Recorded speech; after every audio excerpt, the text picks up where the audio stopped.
effectivement, c'est mon équipe et moi-même, on va à la rencontre des familles, mais ce n'est pas une lourde tâche. On est impliqué, on sent qu'on est utile, donc on y va avec grand plaisir. Vraiment trouver le moyen de consommer moins. Donc quels sont les gestes, quelles sont les petites astuces pour consommer moins, parce que qui dit consommer moins dit diminution sur les factures. Alors le Guadeloupéen, il n'est pas spécialement bon élève, mais il n'est pas mauvais élève non plus, et surtout quand il a les bonnes astuces, après il applique. Donc des fois c'est juste parce qu'il ne sait pas, mais dès qu'il sait, généralement ça fonctionne très bien et il applique derrière. Oui, absolument, c'est important pour nous dans notre mission de service public que nous assurons EDF aussi d'avoir une exigence de solidarité vis-à-vis de nos concitoyens les plus fragiles. Et nous avons aussi de nombreuses actions en matière de solidarité et nous signons un certain nombre de conventions, notamment celle que nous signons aujourd'hui avec le CECAS de Baïf, afin de pouvoir à la fois informer les clients aux bonnes pratiques de consommation énergétique, mais aussi de venir de façon plus directement les aider par des bons électroménagers solidaires, leur permettre d'acquérir du matériel électroménager performant qui leur permettra ensuite justement de moins consommer. Parce que c'est ça qui est difficile pour la plupart des familles, c'est d'acquérir, que ce soit un réfrigérateur ou un lave-linge qui consomme peu, puisque le prix d'accès à ces matériels-là est assez élevé. Donc on vient les aider à s'équiper avec du matériel efficace d'un point de vue énergétique. On est tous acteurs de notre consommation. C'est important que chaque Guadeloupéen, chaque Guadeloupéenne soit acteur de sa consommation.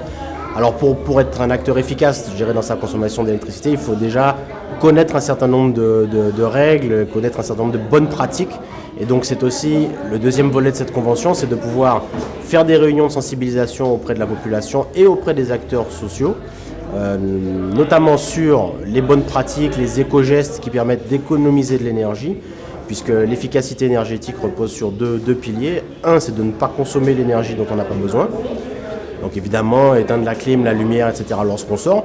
Et deux, c'est aussi lorsqu'on a besoin de consommer l'énergie, lorsqu'on a besoin de faire une machine à laver, on ne peut pas ne pas faire une machine à laver, mais il faut essayer d'avoir du matériel le plus efficace possible. Voilà. Absolument, nous avons l'ambition de pouvoir signer des conventions avec l'ensemble des communes de la Guadeloupe.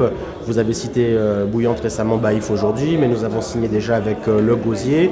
Nous avons signé également avec la ville des Abîmes.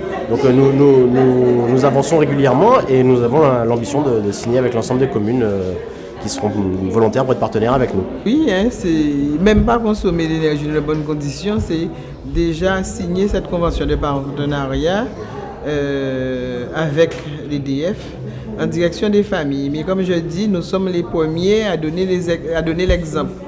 L'équipe municipale sur ces bâtiments, sur la mobilité durable et sur l'éclairage public.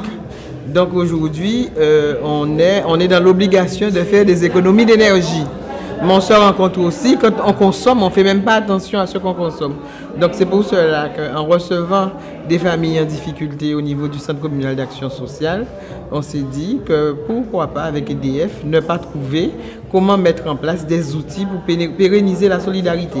Je dis bien des outils pour pérenniser la solidarité, mais en même temps en faisant comprendre à l'administré qu'il est aussi responsable, qu'il est aussi libre, mais quelque part il faut faire attention pour que les fins de mois ne soient pas trop douloureux avec les factures d'électricité. Oui, ils se prendront en main, mais c'est surtout aussi qu'on va combattre la précarité énergétique, mais aussi vous verrez, comme en guise de significatif ce matin, on a remis des chèques solidarité pour l'électroménager, dans la mesure où aussi les aider, les informer, comment consommer, mais aussi comment acheter. Donc ils auront du matériel de haut de gamme, mais ce matériel leur permettra de consommer moins et d'avoir une facture, je dirais, acceptable en fin de mois pour alourdir les ménages.